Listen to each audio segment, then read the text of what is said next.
Hi, my name is John Alzheimer, and I'm a credit expert who contributes to creditcardinsider.com.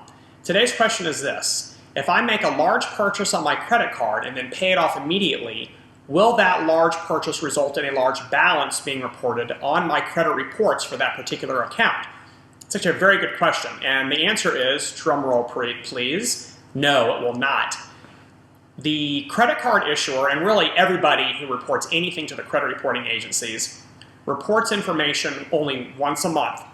And for credit card issuers in particular, they only report the information off your most recent statement to the credit reporting agency. So if you got a statement from from American Express, for example, and it had a balance of $1,000, then that's what was reported to the credit reporting agencies. They don't report multiple times during the month just because you've made a new purchase or made some sort of payment. If you make a purchase, whether it's a large purchase, medium purchase, or a small purchase, it doesn't matter, and then you pay it off immediately online or by writing a check, and the payment is posted to the account prior to the statement being generated, then essentially what you have done is you've netted out that balance, that portion of the balance, and what will be reported to the credit reporting agencies will not include that. Now, you're still going to earn rewards because you actually did make a purchase, so that's the good news. The better news is that by paying it off before the statement actually is generated, then you don't have to worry about any sort of adverse impact that item might have on your credit score. There are two operative dates that you should be aware of when it comes to your credit card. One is, and we all know about this one, it's the due date. That's the date that they want a payment in-house by that date, or you're going to start incurring late fees and you're going to incur interest.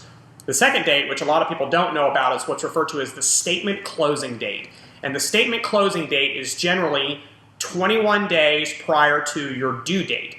It ends the period of time where they're going to take and aggregate all of your charges for the month and then use that as your balance for the statement, which is then generated and either mailed to you or emailed to you.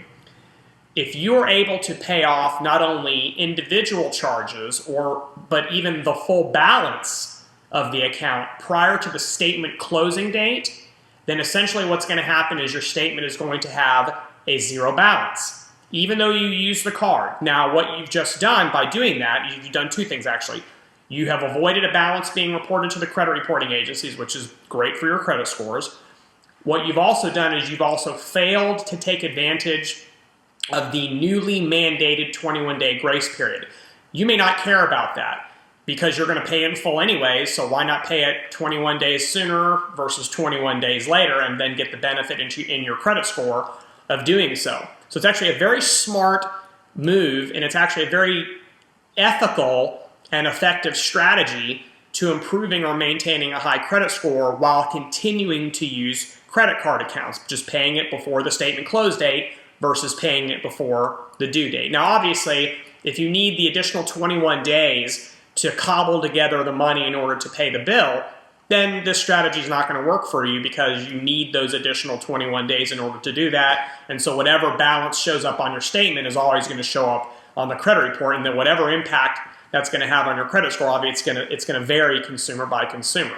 But it's actually a very good question, and it brings up a very effective strategy for improving your credit score, which is to pay off either the entire balance or large chunks of the balance prior to the statement closing date rather than prior to the due date.